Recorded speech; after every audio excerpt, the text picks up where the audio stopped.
Поранешниот претседател на Врховниот суд Јово Вангеловски контра Зоран Заев. Во изјава за Плюс Инфо, вели поранешниот премиер преку него сакал да покаже дека е голем моќник и негов голем пријател.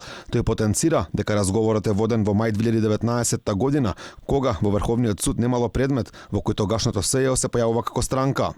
Сите тие постапки беа завршени неколку месеци пред тоа. Со господинот Заев, јас како претседател на највисокиот македонски суд, сум имал неколку средби остварени во премиерскиот кабинет, при што бев почестен со кафе и со вода. Од тука, мене објавениот разговор или монолог ми наликува на негово себе промовирање во голем моќник, но и представување како мој голем пријател. Вангеловски вели дека важен податок од слушнатото, кој кореспондира со подоснежните случувања, се споменатите судии, за чие разрешување зборува Заев. Од нив, како што вели експредседателот на Врховен, разрешени се тројца кои не сакале да бидат послушници на власта, а за останатите постапките се запрени, а повеќето од нив унапредени.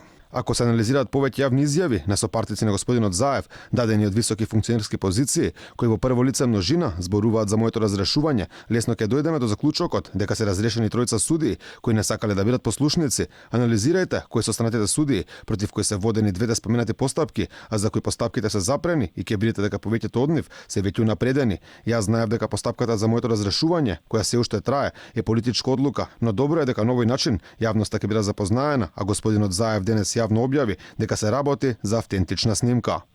Вангеловски вели дека маршот, кој Заев го нарече Чекориме за правда, се одржувал дента кога имало рочиште по неговата жалба, кое, како што вели тој, на нивна жал се одложило, па листовите од напишаните говори на таа тема им останале за рециклирање.